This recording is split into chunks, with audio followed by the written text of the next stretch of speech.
In the beginning, there was darkness, and then, bang, giving birth to an endless expanding existence of time, space, and matter. Now see further than we've ever imagined, beyond the limits of our existence, in a place we call the universe. Streaking through space, light is the fastest thing in the universe. It could circle the Earth 7 times in 1 second. As it reaches us across vast distances, it reveals the history of the cosmos. We're able to look back in time. Light travels at 186,000 miles per second. Its speed is an ultimate barrier. Nothing can go faster. We have never, ever broken the speed limit. But is the answer final? Will spaceships ever speed faster than light? Is it even worth trying? To give up without trying is just giving up. It can neither be touched nor felt. It is an abstract quantity of immense impact, the rate of motion at the very heart of all existence, the fundamental linchpin of the universe that we call light speed.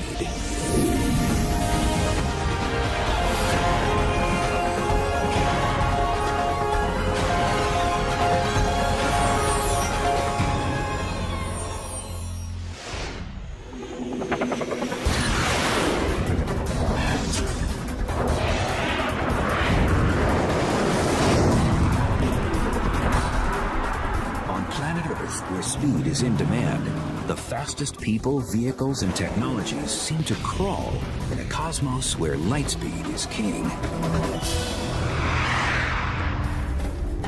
More than king, the speed of light is the cornerstone on which the universe is built. There's a famous saying in physics, which is that the speed of light is not just a good idea, it's the law. The speed of light is one of the most important speed limits in the entire universe. The speed of light, 186,000 miles per second, is just incredible. I mean, if light traveled in a circle around the Earth, it could circle the Earth 7 times in 1 second. That's an incredible speed. That incredible speed is the first thing we encounter when confronting the phenomenon of light. To say it is fast is a colossal understatement. It's amazing to me that when I talk on my cell phone, I can talk to somebody clear across the country, and I'm not really aware of any time lag. And that signal is going from my phone to a tower, up to a satellite, back down, and it seems instantaneous. So we really take for granted the speed of light could practically be infinite to us. Physics professor Clifford Johnson of USC is an avid bike rider. Circling a track, he considers trying to cover the same 186,000 miles that light does in 1 second. He'll find, however, that his work will be cut out for it. To travel the distance that light moves in just 1 second, it would take me 22 months on a bike moving at 12 miles an hour, cycling 24 hours a day. But the speed of light, in relation to the speed of life, makes our world work in just the way we've come to expect.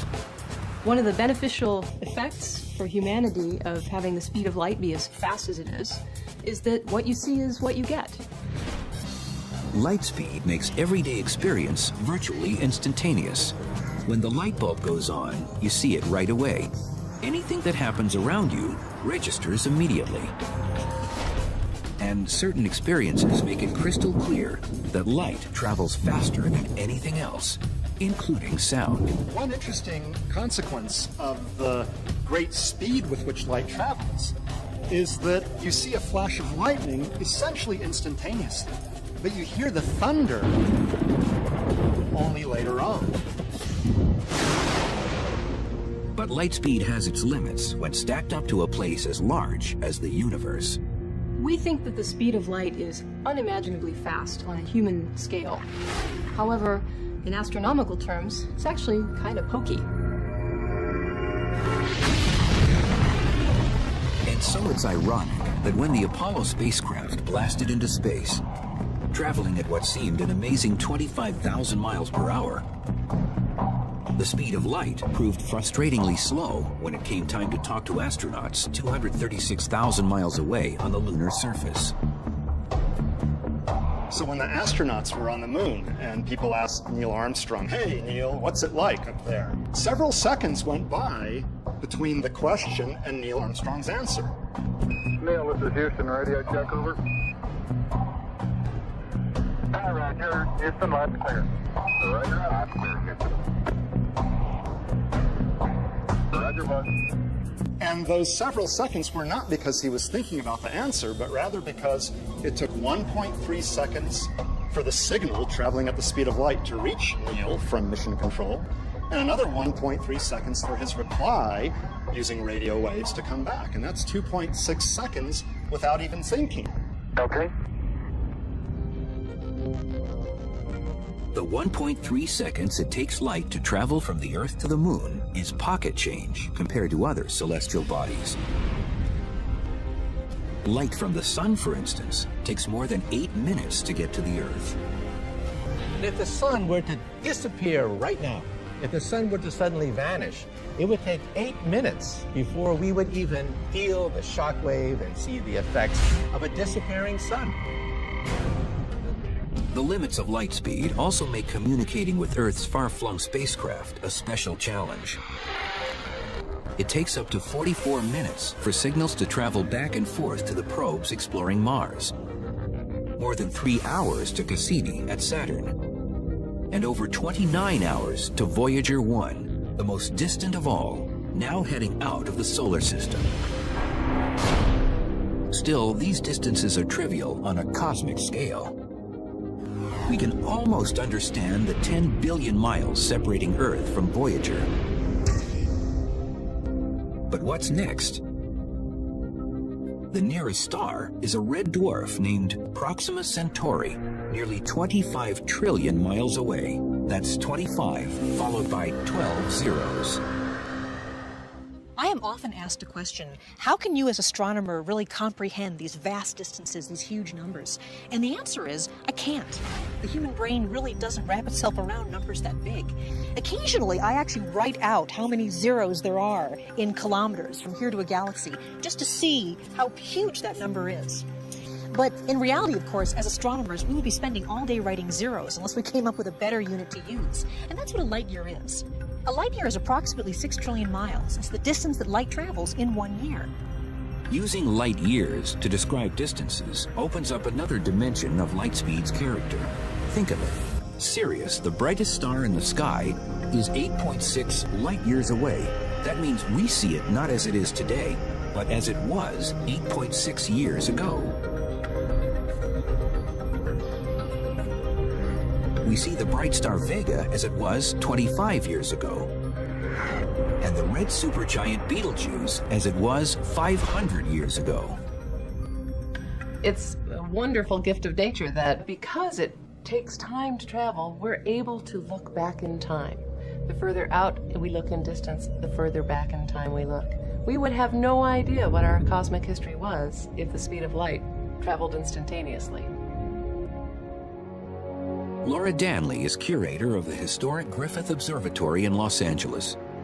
With light's ability to take us into the past, she's assembled a stack of photos that tell light speed's story of the universe in snapshots, looking back in time to its beginning, more than 13 billion years ago, to the present day. I'm putting together a scrapbook of the history of our family of galaxies, and it shows all the galaxies that we can see with our telescopes as far back as we can see with our telescopes.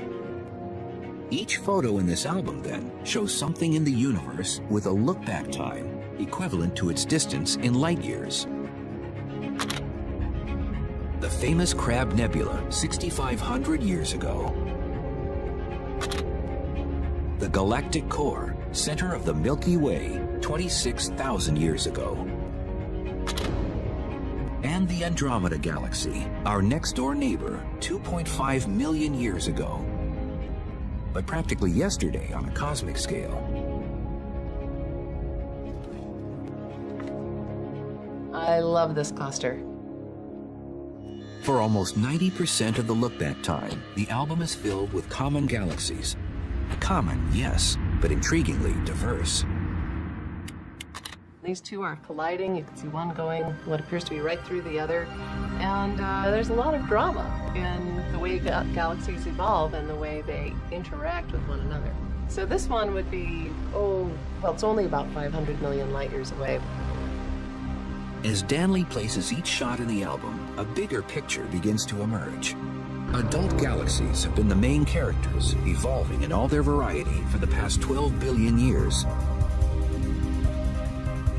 But the cosmos also has its childhood photos, showing galaxies when the universe was a mere toddler. These are actually very interesting galaxies at about 11 billion light years away. These compact galaxies represent what might be a two or 2.5-year-old child, just really learning how to walk. But even these galaxies have their younger brothers and sisters. This spectacular shot shows a gravity lens, a cluster of galaxies 2.2 billion light years away that bends light, allowing us to see much further in space and time. The lens reveals a tiny speck identified as one of the earliest galaxies we can see, as it was 13 billion light years ago, still an infant in the evolving universe. Galaxies, when they were babies, really don't have a lot of distinguishable features. They're kind of blobs. They don't really have a lot of structure. The universe as a whole was something of a blob at the beginning of its life, too. What we see of that time are the first light waves in history, reaching us only now, 13.7 billion years after they flashed into existence. We see them in the picture of an afterglow from the Big Bang. And they are known today as the cosmic microwave background radiation. The cosmic microwave background radiation is the most distant thing we can see. It is, in a sense, the picture of the baby upon delivery. NASA's all-sky picture reveals a glow that is uniform everywhere we can see. The universe as it was in a cosmic moment after its birth. But here, our view comes to a sudden halt.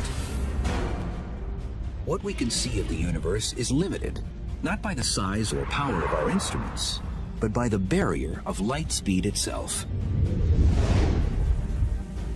How can the fastest thing in the universe make us blind to the infinity of space?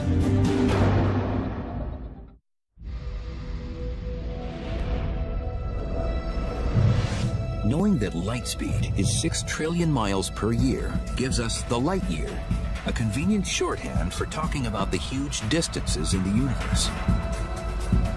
But it's just as important to understand that light speed at 6 trillion miles per year is an ironclad constant. The speed of light is so constant that the universe actually changes everything so that you never see it going any other speed. So the speed of light really is the measuring stick of the entire universe. In fact, the constancy of light speed results in an amazing tool for measuring distance in the vastness of space. The tool is called redshift. It happens as light between galaxies travels at a fixed speed. When the space between the galaxies expands, the light racing between them gets stretched, turning red in color. As light goes from one galaxy to another, from a distant galaxy to our own, for example, that light gets stretched along with the stretching of space. And that causes intrinsically short wavelength light, like blue light, to gradually become long wavelength or redder light. That fundamentally is the cause of the redshift that we see in the spectra of galaxies. How does the redshift turn into a way to measure distance? It's all because of an astonishing discovery made in 1926 at the Mount Wilson Observatory outside Los Angeles. Being up here on Mount Wilson is always a thrill for me because it was actually right here at this location that our view of the universe entirely changed. It was here that Edwin Hubble found out the universe is expanding. And that was an amazing thing. He wasn't expecting it. Nobody thought that was the case. And it changed everything. Seeing red shifts everywhere, Hubble found that all of the universe's galaxies were moving away from each other, which we now know is caused by the expansion of space itself. As seen from the Earth, a galaxy doesn't look like it's moving away, but we know that it is because its light is red-shifted. A galaxy moving away at low speed has a slight redshift. A galaxy moving faster has a larger redshift. But Hubble found that those faster-moving galaxies are also farther away. That meant the greater the redshift, the more distant the galaxy. By seeing how fast space is expanding and working the math backwards, cosmologists have been able to estimate the age of the universe. Combine that with light speed, and you have a major brain twister. The universe is such a huge place that the light travel time really becomes important to us. We believe the universe began about 13.5 billion years ago. That means the farthest in any direction we can look is 13.5 billion light years. There hasn't been enough time for light to travel more than that. It's called our light horizon, a sphere 13.5 billion light years in all directions, containing everything we can see. But that's where the brain twister comes in. Does space end there? We have no reason to believe that the distance we can see is the entire size of the universe. In fact, it might be much bigger than that. It's just that with light travel time, that's all we can see. That's our horizon. So consider this conundrum. Astronomers in a galaxy at one edge of our horizon can't possibly see any galaxies on the other edge of our horizon. But they can see galaxies 13.5 billion light years in the other direction. And so can astronomers at the edge of their horizon. And on, perhaps to infinity. As for astronomers on Earth, light speed has them trapped. If we ask what is happening beyond our light horizon, we have to face the fact that the speed of light really is a barrier. We've never seen anything beyond our light horizon. Can we take comfort in the fact that there is so much to see inside our horizon? This breathtaking shot is the Hubble Space Telescope's ultra-deep field. It's a massively detailed photo of an area of the sky 100 times smaller than the full moon, yet containing 10,000 galaxies, some whose light has been speeding toward us for 13 billion years. Beyond that is the cosmic background radiation from just 400,000 years after the Big Bang. In NASA's color-coded picture, the radiation's glow is pure green, representing a distribution of matter so uniform, its temperature varies no more than 1/50,000th of a degree. Nothing in human experience is even close to this kind of uniformity. In fact, astronomers believe the universe should really be very different. By rights, the universe should be lumpy. If you look in this direction and you look in that direction, you should see two entirely different concentrations of matter, different temperatures, but it's extremely uniform. Therefore, we have a puzzle.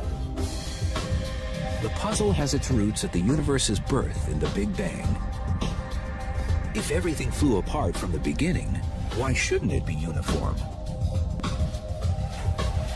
No kind of explosion that we know about leads to that kind of uniformity. If you imagine an ordinary explosion, an atomic bomb, a piece of TNT, but it's not really uniform at all. There's a piece of shrapnel going off there, a piece of paper going off there, an extra piece of iron going off there. It's really very non-uniform. So scientists believe the cosmic background radiation just shouldn't be as smooth a green as it is. We can find out why in an ordinary paint store. Let's consider a universe that consists of different color cans of paint. In our hypothetical paint universe, we have a can of yellow paint and a can of blue paint. And at the instant of the Big Bang in this universe, the two cans of paint start expanding apart from each other. In our hypothetical paint universe, one side of it would look yellow, and the other side would look blue. But as we've learned, the cosmos looks green, whether it's the paint universe or the real thing.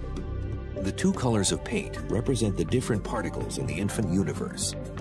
To end up a uniform green, like the cosmic background radiation, they had to be touching. But when scientists first calculated the speed of the Big Bang, they concluded that it blew everything apart faster than the speed of light, meaning blue and yellow were too far apart, even at the instant of creation, for any mixing to take place. Seeing a universe that's so uniformly green would be very strange. It would be like taking our can of yellow paint, pouring it out, and having it be green, then taking the can of blue paint, pouring it out, and having it be green as well. It's impossible. This horizon problem can be solved by a theory that I've worked on called inflation, which is a twist on the Big Bang. Inflation is now the widely accepted variation that makes the Big Bang work without the limit imposed by the speed of light. Another way this could have happened is that our paint universe might have expanded only this far. The two cans of paint have enough time to mix and become uniformly green before the universe undergoes a sudden period of expansion that occurs faster than the speed of light. This would spread green paint all over the universe. If this theory is right, the period of inflation is really the Big Bang that we observe. The other bang that happened before that becomes really a little bang. It's just a precursor to the real Big Bang. Even today, the universe is expanding at high velocity. Galaxies speeding away from each other so fast that they seem to violate light speed as the ultimate speed limit. The faster-than-light expansion of space sets yet another limit on what we can see from Earth, where the galaxies of the universe continue to rush away from us. The galaxies that are relatively near to us, those that you can see easily, are moving away pretty fast. And indeed, the more distant ones are moving away faster. But the ones that are really far away, in fact, are moving away faster than the speed of light. And then there are the galaxies that you will never see because they started out so far away that the light from them will never reach you because the space is expanding faster than the speed of light. Space itself, then, is the exception to the rule. It can expand faster than the speed of light. But everything inside it remains bound by Albert Einstein and his theory of relativity. Albert Einstein is the cop on the block. You cannot break the light barrier. We physicists can accelerate particles to 99.9999% the speed of light, but we have never, ever broken the speed limit. But we don't need to break the limit to experience the strange province of light speed. If the universe bends and stretches around the speed of light, what happens when we hit the accelerator and start to get close?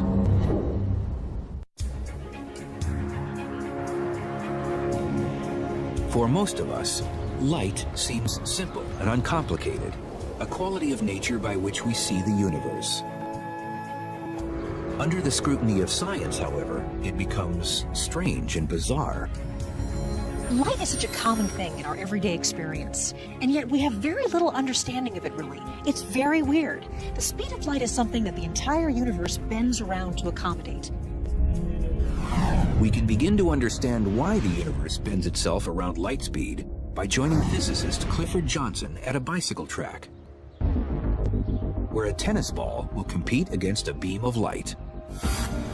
If I throw an ordinary object like a tennis ball, I can throw it at a given speed, and it'll go a certain distance. This is the path of the tennis ball as Johnson throws it while he's standing still. It lands roughly halfway down the track. Next, he'll throw the ball again, but this time from a moving bike, with different results. If I throw the tennis ball at that same speed while riding the bike, it'll go faster because it's the speed of the tennis ball plus the speed of the bike, and so it'll go further. Compare the two tosses, and the difference is clear. The ball goes faster and farther when thrown from the moving bike. It makes perfect sense. But now we put light to the same test, using the bike's headlight instead of a tennis ball. If I'm standing stationary and I switch on the headlight of the bike, that beam of light that comes out of the headlight comes out at the speed of light. No other speed but the speed of light. Suppose the beam was slow enough for us to actually see its motion down the track. We mark its position just a brief moment later. Next, Johnson switches on the headlight at riding speed, and the unexpected happens. In that same moment of time, the light travels exactly the same distance as before. Unlike for the tennis ball, you don't add the speed of the bike to the speed of the light. The speed of light remains the speed of light. The two light beams travel the same distance because light speed is constant and independent of the source's motion. It may fly against intuition, but it is a fact of nature. Every beam of light in the universe travels at the same speed in empty space, no matter how fast the star or comet or galaxy that emits it is moving. After scientists discovered this fact at the end of the 19th century, Albert Einstein did the math for the rest of us and developed his special theory of relativity, with constant light speed as its center. Understanding the speed of light gave us a window into understanding the nature of space and time as we understand it now. We do not live in a rigid world where meter sticks and a clock ticking at regular intervals. We live in a flexible, stretchy Einstein's world, relativistic world of space and time. In common experience, the universe doesn't seem very stretchy to us because compared to light speed, we are moving very slowly. But when we crank up the velocity, things begin to change. As you get closer and closer to the speed of light, all sorts of strange and marvelous distortions take place. When we say that the universe kind of bends itself so that the speed of light is always constant, it's amazing how literally that's really true. As you move closer and closer to the speed of light, your time appears to slow down to an observer that's just sort of watching you go by. That's amazing. When Clifford Johnson bikes around the track, he needs to be going about 56 million times faster than his current 12 miles per hour to get close to light speed. But suppose he could.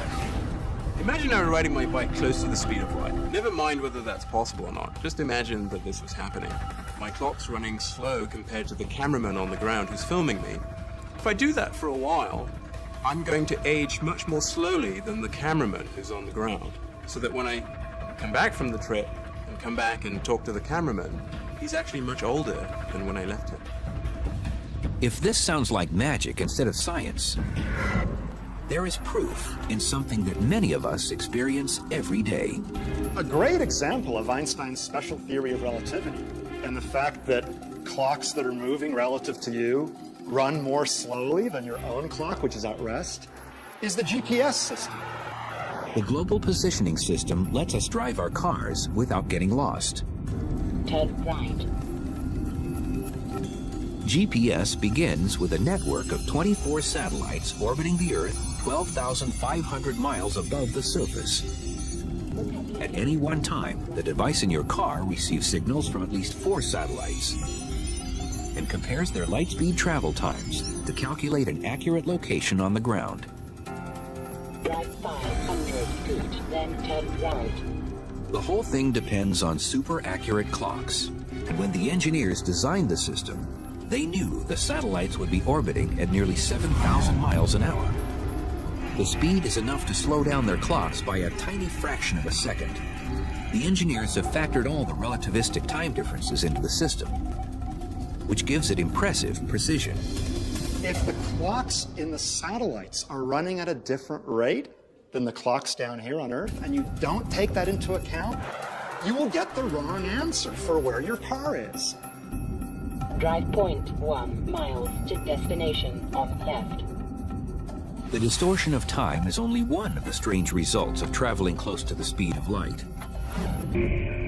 On the bike track, Clifford Johnson continues to push the envelope as space begins doing odd things to him and his bicycle. Imagine I'm on my bike again, going close to the speed of light. An observer looking at me would actually see, for example, that the length of my bike in the direction of motion I'm moving is getting shrunk. Actually, the bike is getting shorter.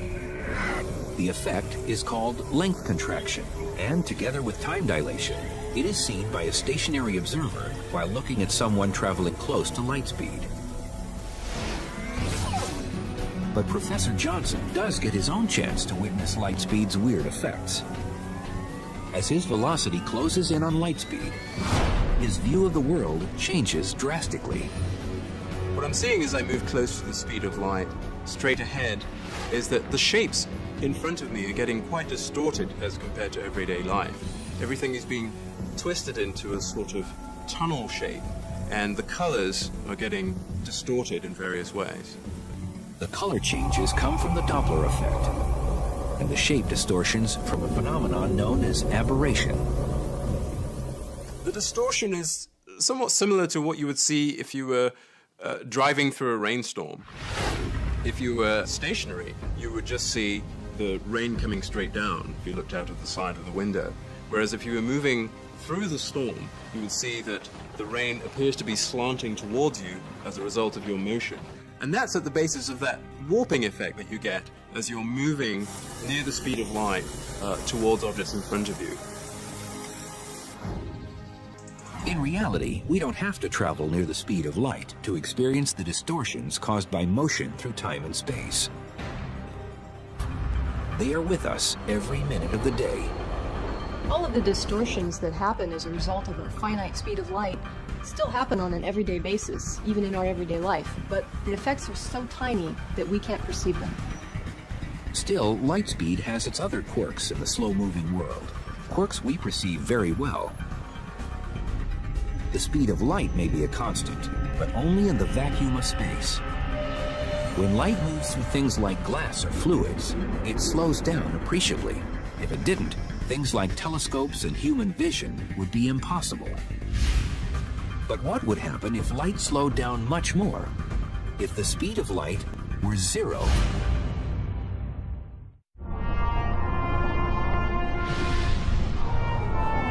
Light speed is 186,000 miles per second. It is a universal constant, but a constant with a catch. It travels at that speed only in a vacuum. Light changes its speed when it travels through different media. It travels more slowly through water. That's why you see refraction and bending and rippling of light when you're underwater. Life as we know it would be very different if light didn't propagate at different speeds through different materials. For example, we wouldn't be able to see. Our eyes wouldn't work the same way. In a universe where light moved at the same speed through all materials, we would know little of the world around us, seeing only vague blobs of dark and light. That's because our eyes depend on biological lenses to focus images on our retinas. Just like lenses made of glass, they work because light slows down as it passes through them. Well, why is that? Because light is absorbed by the atoms of glass, and then they re-radiate it later. So there's a delay factor. Light hits an atom, the atom vibrates, and then sends a light package off. So there's a delay factor. The delay factor also causes light to bend when it hits glass shaped into a lens. Bent in just the right way, light can be focused, collected, and magnified. For astronomers studying the universe, nothing could be more important. Thank goodness light slows down when it goes through glass, because that's the reason why we have telescopes. The reason why we have telescopes is because light bends going through glass, and we can concentrate large amounts of light to a single point, and then that gives us the ability to see the marvels in the universe itself. Light travels through the glass lenses of telescopes at about 124,000 miles per second, 2/3 of its speed through a vacuum.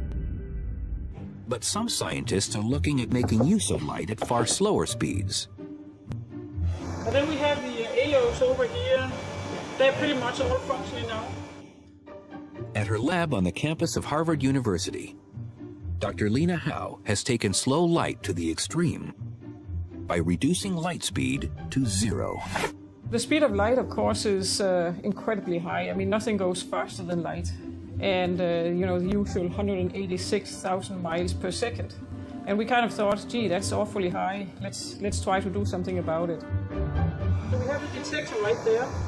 Howe and her team conducted their experiments in a complex laboratory filled with lasers, mirrors, prisms, and other exotic gear.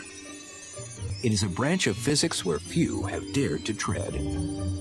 If you can start to change things so dramatically as taking this enormous light speed and then bring it down to bicycle speed, that then you're in a completely new regime of nature. You're able to now start to probe areas, regions of nature where nobody has ever been there before.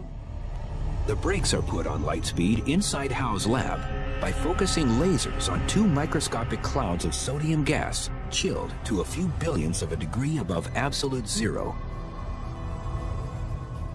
A control laser hitting the two clouds sets them up for action. Then, a quick light pulse shoots into the first cloud, where it is squeezed into the gas and slowed to just a few miles per hour. The light pulse goes from being about 1 kilometer long in free space. It compresses like a concertina as it enters the atom cloud and ends up being only 0.02 millimeter in size. That's less than half the thickness of a hair. So really small, and it's so small that the light pulse actually ends up fitting totally inside the atom cloud. Howe says the atomic imprint of light in the sodium cloud is a perfect copy, embedded in atoms, of the original light pulse. It can then be stopped in free space between the two clouds before moving on. When it enters the second cloud, another shot of the control laser expands it to its original size, shape, and speed of 186,000 miles per second. It is comparable in some ways to a science fiction transporter that sends people or objects through space. So in these experiments, what we really do is we stop and extinguish a light pulse in one part of space and revive it in a completely different part of space and send it back on its way. Since light can carry information, this super advanced technology points the way to futuristic light-based computers that bypass wires and electronic chips. Information read directly from light may be faster, more compact, and more secure than anything we have today. But the greatest vision of scientists and dreamers is to be found at the other end of the light speed spectrum. We still face the speed of light as an impenetrable wall, a speed that Dr. Einstein told us could never be exceeded. Yet history is packed with impossibles that have become realities. Will we ever, for instance, be able to reach the stars in ships that go faster than the speed of light? If so, when?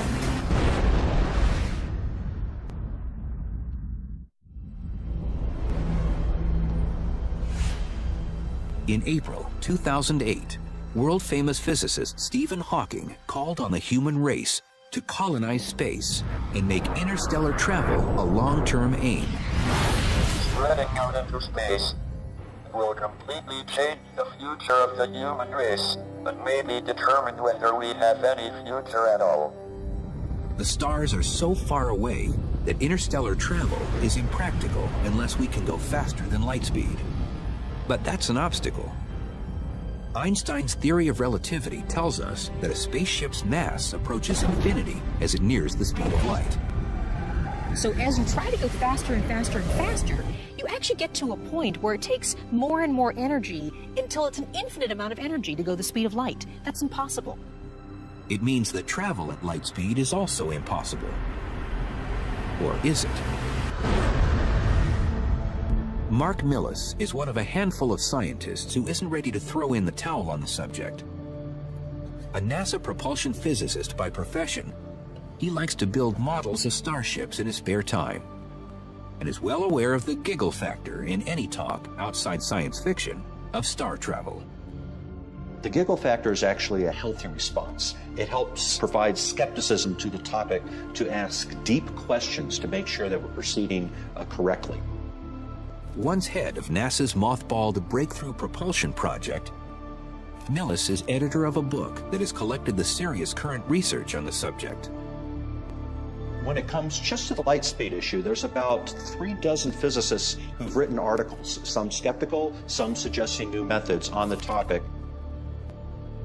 No one is saying that anytime soon we'll be able to have warp drive to the stars. But on a scale of centuries to millennia, it can't be ruled out. Virtually all physicists agree it's impossible to travel through space at faster than light speed. But there may be a way to cheat by altering space instead of traveling through it. Believe it or not, even NASA scientists are studying the possibility that perhaps we can fold space, punch a hole in space, make a subway system through space and time. That's the basic idea behind using wormholes to actually twist space around on itself and take a shortcut through the universe. What would a wormhole machine look like? Probably huge in scale, with equipment staged perhaps on a massive number of asteroids arranged in a gigantic sphere. It would require an enormous battery of laser beams to concentrate tremendous energy to a single point. We have to attain fantastic temperatures, the highest energy attainable in our universe, in order to open up a hole, a bubble, a gateway perhaps to another universe. Another way of tricking space into letting us travel faster than light is the warp drive. Miguel Alcubierre was the first one to write about the warp drive in 1994. Alcubierre, a Mexican physicist, worked out the math for a starship propelled by warping space-time itself. Behind the ship, space-time is expanded. In front of the ship, space-time contracts. In between, the ship rides like a surfer. The ship itself sits inside a bubble, and the space around it pushes it faster than light. A successful warp drive, if it is possible at all, is probably centuries away. But in Switzerland, physicists at the Large Hadron Collider may be headed in the right direction right now. Now, the Large Hadron Collider is an atom smasher. It's a particle collider. But it's going to get to high enough energies that space and time will actually warp and bend. We're actually practicing how to bend space in the laboratory. It's the first baby step toward a warp drive. With the physics we now know, we won't travel faster than light speed in the foreseeable future. That doesn't mean we shouldn't try. Even though light speed travel might turn out to be impossible, to give up without trying is just giving up. Outside his work at NASA, Millis has founded the nonprofit Tau Zero Foundation to encourage serious research on star travel. Although few scientists are pursuing the idea actively, many agree it's worth at least the effort. Understanding our universe is one of the most basic needs human beings have as an intelligent species. So, should we pursue technologies or physics that might allow us someday to travel faster than light? Absolutely. Because we never know where this might take us. Even though we might never discover a way to travel faster than light, we might discover a whole bunch of other very useful things. And what if science ultimately proves the light speed barrier is unbreakable and star travel is impossible? It would put a whole new perspective on spaceship Earth, forcing us to use our technology to treat it well as we remain its passengers on our continuing journey through the universe.